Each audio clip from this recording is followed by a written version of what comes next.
Guys, McNeese State plays like 10 guys regularly, and they rotate them through. Does that make it any more difficult to prepare for when you're not sure who you're going to be seeing?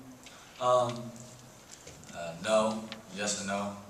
You just have to study more, but our coaching staff does a great job of giving us little tips and keys to be able to remember stuff. And a lot of our defensive schemes are the same as in our concepts and how we defend guys. And so it's just a matter of studying this guy report and knowing who does what. A lot of guys do some of the same things, and you just got to lock in. And you can always look over to coach and be like, give me a quick tip, whatever.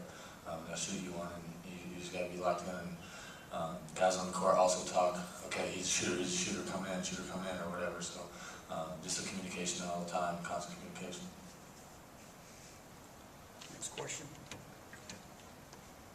The other night, you guys were able to, I think, out-rebound them like 51 to 28, something like that.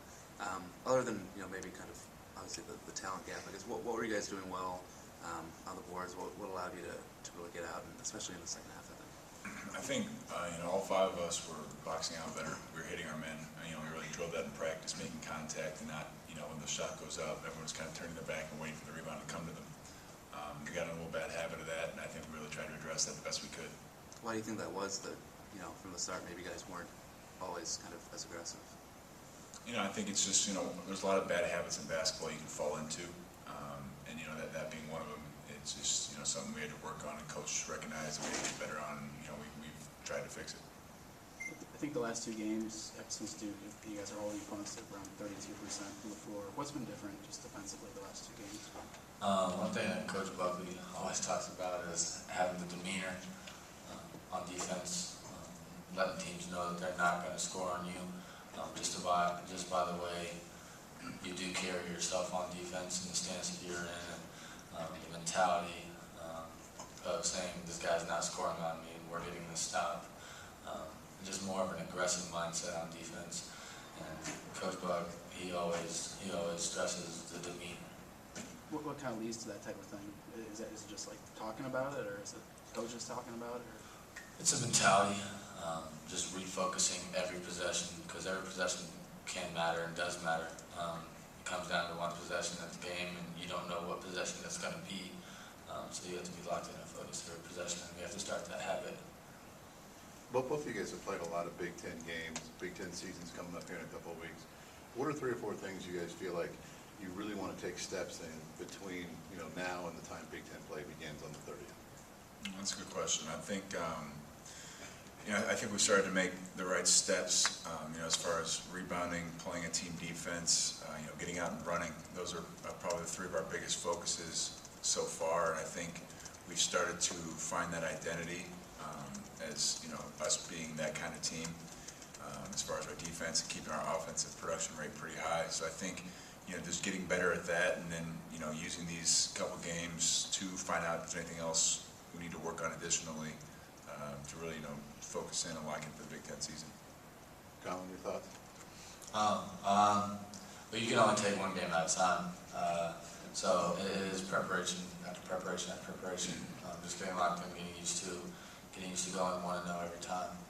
So it's a new game, new season to us every time we step on the court. So we just have to get re-locked in every single time. And it goes that way in the games too. It's every possession. These games are helping us get ready mentally and physically for what's coming up. So we have to take every possession seriously. I guess for either of you guys, but Collin, you've known her longer, just a little bit off topic, but Marnie, you guys talk about her all the time, just how much she helps you and everything. Just kind of what makes her good in that job as somebody who works with her day to day, just in terms of making life easier for you guys, helping you through all the academic side of things? When I first got here, it was tough love that was good for me, and it's good for a lot of guys that come in here. College is a big transition school-wise, and the amount of hours and work that we put in on and off the court. And she's great at keeping you on track and getting your mind right to be able to push through things, keeping you on task. And sometimes when guys come in, we need that little kind of kick in the butt to kind of straighten us out, and then she kind of, after you get your stuff right, then she'll kind of let you flow. But she's going to get you in line first, and then it's all downhill from there. Mike, Coach seemed pretty adamant the other night that, I guess, the way Thomas played wasn't really backed up by the box score, meaning, I guess, he played better than the numbers really indicate. Do you see that within the game? Do you see him doing things that maybe aren't reflected in stats that he does during games that kind of help you guys out?